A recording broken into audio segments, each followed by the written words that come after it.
The harvest festival smelled like squashed grapes and warm oil from the lanterns. It was the last beautiful hour of sunlight before everything changed.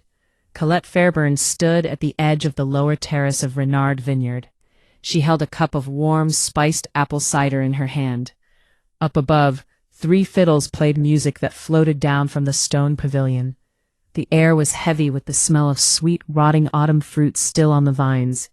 Smoke curled up from bonfire pits scattered across the hillside like fallen stars. She could hear the low sound of about 200 people laughing, gossiping, and enjoying the warm feeling that came only once a year. On this night, the valley opened its doors, and everyone pretended that wealth and social rank did not matter. Colette could feel the deep notes of a cello through the soles of her boots. She could taste the clove and honey in her cider. Somewhere to her left, she heard Darla's laugh, bright, sharp, and loud, the same laugh Colette had known since they were 9 years old. Back then, they used to steal apples from the orchard behind Colette's family cottage. Darla Soames was her best friend, her only real friend if Colette was being honest. Darla was the one who held Colette's hair back when she was sick at 14. Darla was the one who slept on Colette's floor for 2 weeks after Colette's mother died. Colette had not even asked her to come. Darla just showed up with a blanket and said, "I'm staying." Darla knew how Colette took her tea. She knew which shoulder ached when Colette was tired. She knew that Colette cried silently, with her fists clenched at her sides, because Colette had learned young that making noise invited attention, and attention often led to disappointment. Darla knew everything about her. She knew that Colette hummed when she was nervous. She knew that Colette saved the last sip of every drink, because she grew up in a house where nothing lasted. She knew that Colette at 16 stood in the vineyard after a hailstorm destroyed an entire season's grapes, and said very quietly, "I am going to rebuild every single row." And then she did. Darla was there for all of it, kneeling in the mud beside her, handing her cuttings, never once asking why it mattered so much. That was the part that would make what came next even worse. Colette took another sip of cider, and looked around for Thomas. He had gone to get them both drinks 20 minutes ago, and had not come back. She was not exactly worried. Thomas was like that, easily pulled into conversations, easily distracted by anyone who clapped him on the shoulder and asked about his work at the cooperage, a workshop where barrels are made. He was steady and reliable in the important ways, and a little absent-minded in the ways that did not matter. They had been together for a year and a half. She had learned to read his moods the same way she read the vineyard, patiently, season by season, without expecting too much all at once. She fixed the sleeve of her wrap blouse. The deep berry-colored linen felt soft against her wrists. Her slate-gray wool skirt brushed against her calves in the breeze. She tucked a loose strand of her honey-brown hair behind her ear, and felt the small weight of her gold ear cuffs catch the lantern light. It was a good night. It felt like a good night. She just couldn't find Thomas. The first wrong thing was small. Colette climbed the stone steps to the upper terrace, where the main pavilion stood. Wooden beams arched overhead, hung with garlands of dried lavender and grape leaves. The crowd was thicker here. Couples danced on the flagstones. Children ran between people's legs. The vineyard owner's family sat near the wine barrels. She spotted Darla near the far column. Darla's pale gold curls were pinned up in fancy spirals that caught the firelight. She wore a fitted cream silk dress that glowed against the warm stone behind her. Darla was talking to Thomas. That was not unusual. Darla talked to everyone. She had a personality that pulled people toward her without any effort. She was magnetic and charming. She made you feel like the most interesting person in the room while she was looking at you. Colette had always admired that. She had always been quietly grateful that someone like Darla had chosen someone like her to be close to. But Thomas was leaning in. Not the way he leaned in when he was listening to a story at the tavern. Polite and slightly tilted. This was different. His whole body was turned toward Darla like a compass needle pointing north. His hand rested on the column beside her head, not quite touching her, but close enough that the space between his fingers and her pinned curls had a name. A dangerous name. Colette's stomach turned over once, slowly. She told herself she was imagining it. She was tired. The lantern light was playing tricks. Thomas was friendly, and Darla was beautiful. People stood close to each other at festivals because the music was loud and the wine was flowing. It did not mean anything. She made herself look away. She took a breath and finished her cider. She watched the dancers on the flagstones. She watched a little girl in a blue dress spin until she fell down laughing. She counted to 30 in her head, because that was what she always did when something felt wrong. She wanted to prove to herself that she was overreacting. At 22, she looked back. Thomas was tucking a strand of Darla's hair behind her ear, the same gesture he used with Colette, 2 fingers, gentle, tracing the curve of her ear. Colette recognized his hands before she recognized what they were doing, the square knuckles, the callus on his right thumb from his tools at the cooperage. Those were the hands she had held across kitchen tables, on walks home from the village, and in the dark of her bedroom when she was too tired to talk. Those hands were now on Darla. When she looked back again, Darla's hand was on Thomas's chest, not casually, not the way a friend touches a friend. Her fingers were spread against his collarbone. Her gold-threaded shawl slipped from one elbow as she tipped her chin up, and said something that made Thomas's mouth curve into a smile Colette had never seen before. It was a private smile, intimate, the kind that belonged behind closed doors, not under garlands at a public festival, where his actual partner was standing 30 feet away with an empty cup and a feeling in her chest like the ground was slowly tilting sideways. Colette set her cup down on the nearest table. Her hands were steady. That surprised her. She moved through the crowd without hurrying and without making a scene. She had spent her whole life learning how not to make a scene, how to make herself smaller when needed, how to smile when expected, how to take a hit without letting anyone see the bruise. Her mother had taught her that, or maybe her mother's death had taught her that. Either way, the skill was deep inside her now. She used it automatically, without thinking, because thinking would mean feeling, and feeling would mean stopping. And if she stopped, she might not start again. She was 10 feet away when she saw the rest of it. Thomas's thumb tracing the line of Darla's jaw. Darla's eyes closing. The tilt of his head as he lowered his mouth toward her ear and whispered something that made Darla's fingers curl into the fabric of his shirt. They were not hiding it. That was the part that broke through. Not the touch, not the whisper. The fact that they were not even trying to hide it. They were standing in the middle of the harvest festival. Her festival. The one she had worked for 3 weeks to prepare. Pruning vines, pressing grapes, hauling heavy barrels until her shoulders ached. And they were wrapped around each other like Colette did not exist. Like she had never existed. Like 18 months of early mornings and quiet dinners and his hand finding hers under the table. Meant nothing at all, compared to whatever Darla's fingers felt like against his chest. Colette turned around. She walked back through the crowd, past the wine barrels, past the bonfire pits, past the children and the dancers and the fiddle players who did not know that the music had just changed for her. Every note now sounded like something mocking, something bright and cruel and completely uncaring that her chest was caving in.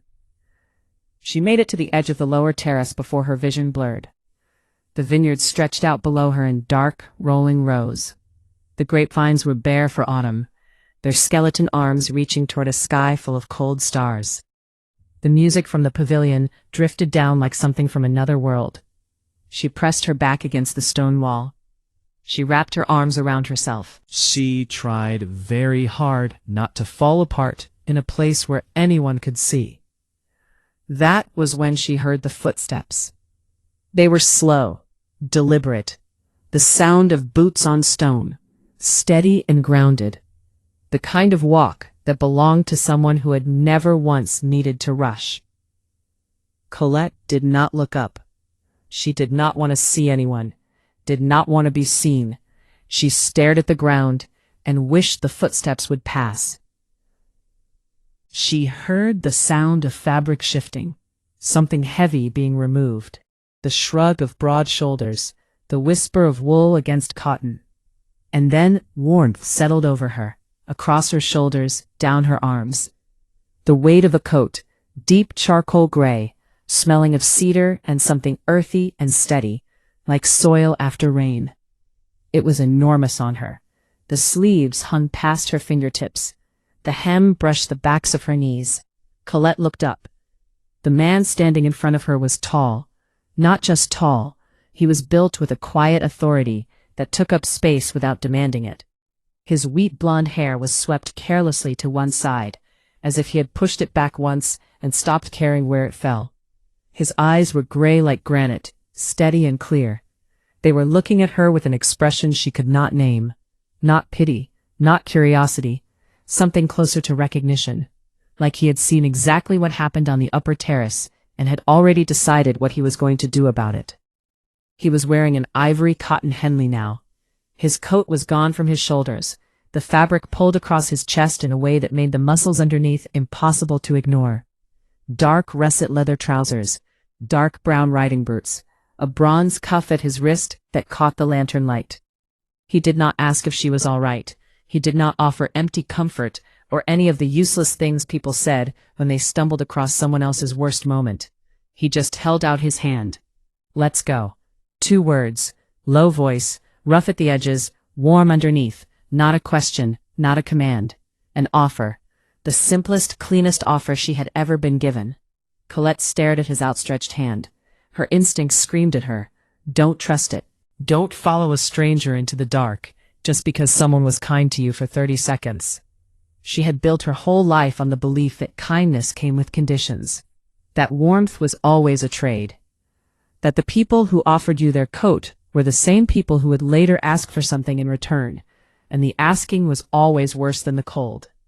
But there was something in those gray eyes that her instincts could not explain. A stillness, a patience, the complete lack of expectation. He was not asking her to trust him, he was just giving her a door. Colette took his hand. His fingers closed around hers, warm, calloused, steady, and something moved through her chest. Not sharp, not startling, something that felt like a key turning in a lock she had not known was there. A warmth that started at her breastbone and spread outward, slow and certain, like being wrapped in something that could not be taken away. The bond. She felt it settle into the space between her ribs like a second heartbeat. She did not understand it, but she understood what it felt like. It felt like shelter. He led her down the stone steps, past the last bonfire pits, into the vineyard rows that sloped away from the festival like veins running from a heart. The music faded behind them. They walked in silence for a long time. He did not push her to talk. He did not fill the quiet with meaningless words. He just walked beside her, matching her pace, his hand still loosely holding hers as if he had forgotten to let go, or as if he had decided not to. When they reached the top of the first hill, Colette stopped. The valley spread out below them. The vineyard went down in dark stepped rows. The festival looked like a small cluster of lantern lights in the distance. Above them, the sky was huge and cold and full of stars that did not care about anything that happened on the ground. "I don't know your name," she said. Her voice came out steadier than she expected. "Kieran." He was looking at the valley, not at her, giving her space even while standing beside her. "Yours?" "Colette." "Colette," he said it the way some people hold glass, carefully, like it mattered. "Do you want to talk about it?" "No." "All right." More silence, but it was not the empty kind. It was the kind that had weight and shape, like the silence between 2 notes in a song that made the next note mean something. "They weren't hiding it," Colette said. She had not meant to say it, but the words came out like something that had been pressed against the inside of her chest for too long. "She's my best friend, since we were 9. She was there when my mother—" She stopped and swallowed. "She knows everything about me, every single thing," and she was standing there with her hand on his chest, like I was nobody. Kieran was quiet for a moment. Then he said, "The people who know everything about you are the ones who know exactly where to cut." Colette looked at him, really looked at him. In the starlight, his face was all sharp edges and soft shadows. The line of his jaw, the slight crease between his brows, the way his mouth held a kind of quiet seriousness that softened when he spoke. He was not handsome in the way Thomas was handsome, easy, approachable, forgettable. He was handsome in the way a cliff face is handsome, permanent. The kind of face you would remember whether you wanted to or not. "You sound like you know something about that," she said. His jaw tightened. Everyone with power learns who is holding a blade and who is holding a hand. Sometimes it is the same person. "That's bleak. That's honest." He looked at her then, and something in those gray eyes shifted. A warmth beneath the stone, like firelight seen through a crack in a wall. But the ones who hold out their hand anyway, those are the ones worth keeping. The bond hummed between them, warm and sheltering in her chest. She did not understand it and could not explain it. She pulled his coat tighter around her shoulders and felt the cedar scent settle into her skin. They sat on the hillside. Colette did not know how long. An hour, maybe more. She told him about the vineyard, about the way the grapes smelled in late summer, so sweet it made your teeth ache, about her mother who had planted the first rose bush before Colette was born, and died before Colette was old enough to understand what she had left behind, about how Darla had shown up with a blanket and stayed for 2 weeks, and how Colette thought, for the first time in her life, that maybe she was not completely alone. And Kieran told her things too. Not much, not the way she talked, in rushing, unguarded waves. He spoke in low, measured sentences, each one chosen with care, like a man who had learned that his words carried more weight than he wanted them to. He told her about a territory he managed, about the loneliness of being surrounded by people who wanted things from him, about a council that treated him like a title instead of a person, about a friend he had once trusted completely, the way Colette had trusted Darla. That friend and used everything Kieran shared to get a better position. He turned private conversations into weapons and called it politics. "What did you do?" Colette asked. Kieran's jaw worked. "I learned to stop talking." She looked at him in the starlight. This man had spent the last hour listening to her talk without interrupting. He had sat on cold ground and let her pour out the contents of her heart, like it was the most natural thing in the world. "What territory?" Colette asked. Kieran was quiet, the kind of quiet that had a decision inside it. "All of them," he said. Colette's breath stopped. She sat up and looked at him. At the bronze cuff on his wrist, not decoration she realized now, but a symbol of his rank. At the way he carried himself, that grounded, unhurried authority she had mistaken for confidence. It was actually something much older and much heavier. At the coat around her shoulders, the deep charcoal wool she had thought was just a coat, was probably worth more than her entire cottage. "You're the Alpha King." It was not a question. Kieran met her gaze without flinching and without apology. "Does that change what I said?" Her heart was pounding. She could feel the shelter bond pulling in her chest. Not away from him, not in warning, toward him, like it was trying to tell her something her mind had not caught up with yet. "I don't know," she said honestly. "Then sit with it."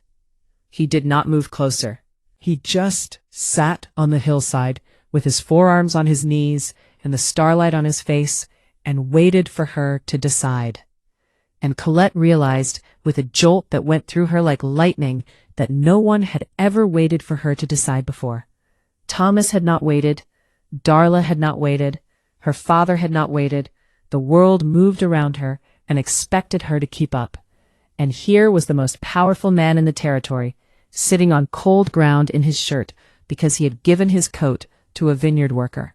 And he was waiting. "Okay," she said softly. He exhaled. Something in his shoulders released, and she understood in that moment that he had been bracing himself. The Alpha King, who could command armies with a word, had been genuinely afraid she was going to stand up and walk away. The second time the shelter bond pulsed through her, it felt different, deeper, like roots finding water in dry soil, like a door swinging open in a room she had kept locked for years. "Kieran," she said, and watched the way his name moved across his face, the slight parting of his lips, the warmth that flooded those gray eyes, the way he turned toward her as if her voice was the only sound in the valley. She did not look away. "Thank you for the coat. Keep it." "I can't keep the Alpha King's coat." "It's not the Alpha King's coat." His voice dropped, rougher now, stripped of the careful distance he had been maintaining all night. "It's mine, and I gave it to you, so it's yours." They walked back toward the festival just before midnight. Colette did not want to. The hillside had become something, a territory of their own, separate from the lantern light and the music and the world that contained Thomas and Darla. But Kieran had said quietly, "You don't have to face her, but you should know that you can." And she knew he was right. The festival was thinner now. The crowd had faded into small groups of people who refused to let the music stop. The bonfire pits had burned down to glowing coals. The lanterns swayed in the midnight breeze, casting long amber shadows across the stone terraces. Colette saw Darla before Darla saw her. Darla stood near the wine barrels with Thomas's arm draped across her shoulders. Her gold-threaded shawl was bunched in her hand. Her cream silk dress had a wine stain near the hem. She was laughing at something someone else had said. The laugh was the same bright, sharp sound it had always been. The sound that had made Colette feel for 15 years like she was standing next to something luminous. Darla looked up, saw Colette, saw the enormous charcoal coat over Colette's shoulders, saw Kieran standing 2 steps behind her, tall and still, and unmistakably present. Thomas's arm slid off Darla's shoulders. Colette. Darla's voice had changed. It was careful now, the brightness dimmed to something cautious. Her sharp blue eyes darted between Colette and Kieran. I was looking for you.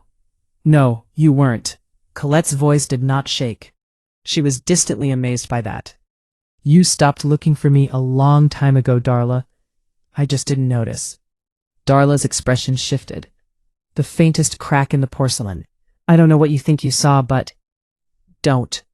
The word came out clean and sharp, like a blade pulled from a sheath. Don't explain it. Don't rewrite it.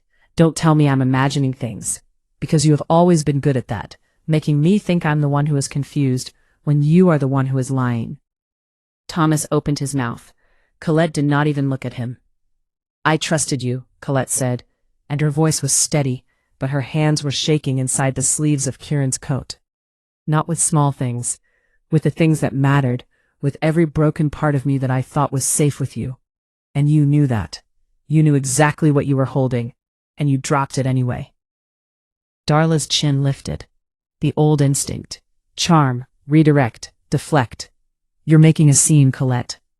No. Colette took a step forward and she felt the shelter bond flare in her chest.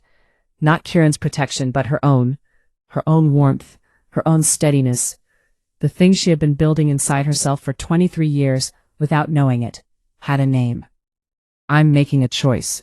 I choose not to stand here and pretend that what you did doesn't matter. And I choose not to explain to you why it does, because if you don't already know, then you never deserve to. Silence, the kind that made the whole terrace feel smaller. Darla's eyes went to Kieran. Something flickered there. Recognition, maybe. The way his stance shifted when Colette's voice broke. The way he watched her with those gray eyes, like she was the only person on the terrace worth watching. Who is he? Darla asked, and her voice was smaller now. Colette looked at Darla for a long moment. Then she turned, and Kieran was there, not stepping in, not speaking, just there. The way the hillside had been there, steady, present, waiting.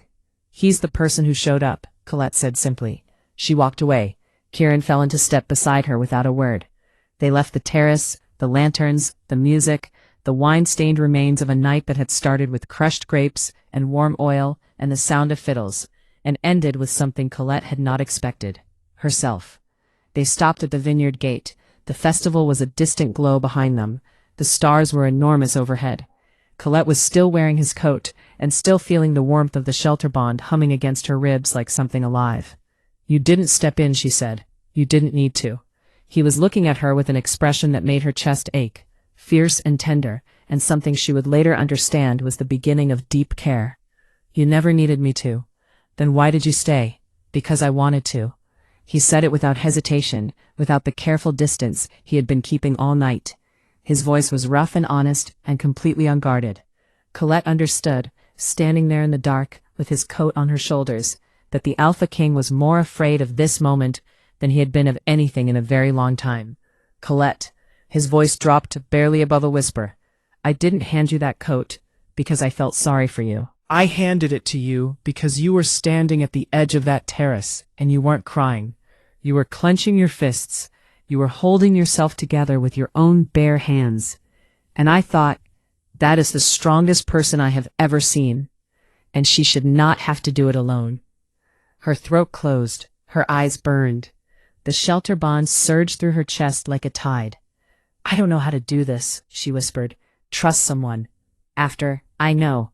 He reached out and tucked a loose strand of honey-brown hair behind her ear. His touch was so careful, so deliberately gentle, that she almost broke apart right there. You don't have to trust me tonight or tomorrow or the day after.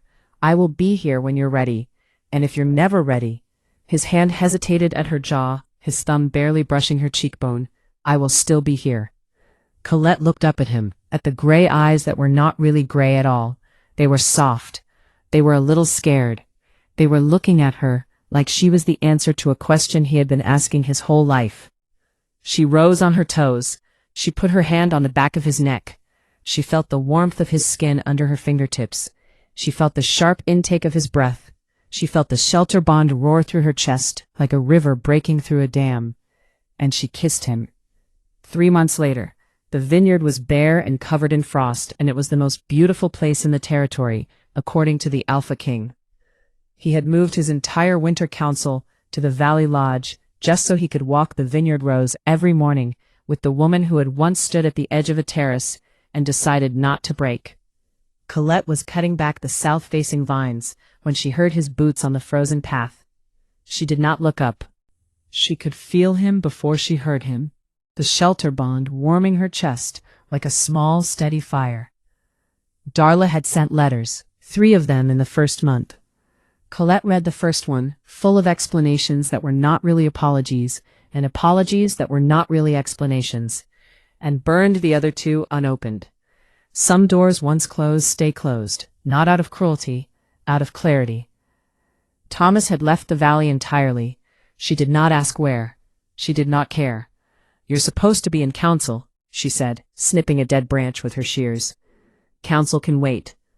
Kieran appeared at the end of the row, his breath fogged in the cold air. His wheat blonde hair was ruffled by the wind. He was wearing a new coat. He had to get one because Colette still had the old one, and she had absolutely no intention of giving it back. She wore it every day, over her work clothes, over her good dress. She wore it when she pruned the vines and when she walked to the village, and when she sat on the hillside at night watching the stars. It was too big on her. The sleeves hung past her fingertips. The hem brushed the backs of her knees. It was the most important thing she owned. Kieran reached the spot where she was working and leaned against the end post. He watched her with those gray eyes that she now knew were not steady at all.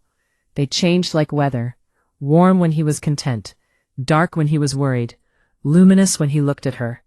Right now they were luminous. What? She asked, not looking up. I went to the pavilion this morning. Her hands stilled on the shears. The pavilion, the upper terrace of the Renard vineyard, the place where everything had ended and everything had begun, dried out. Half of them are on the ground.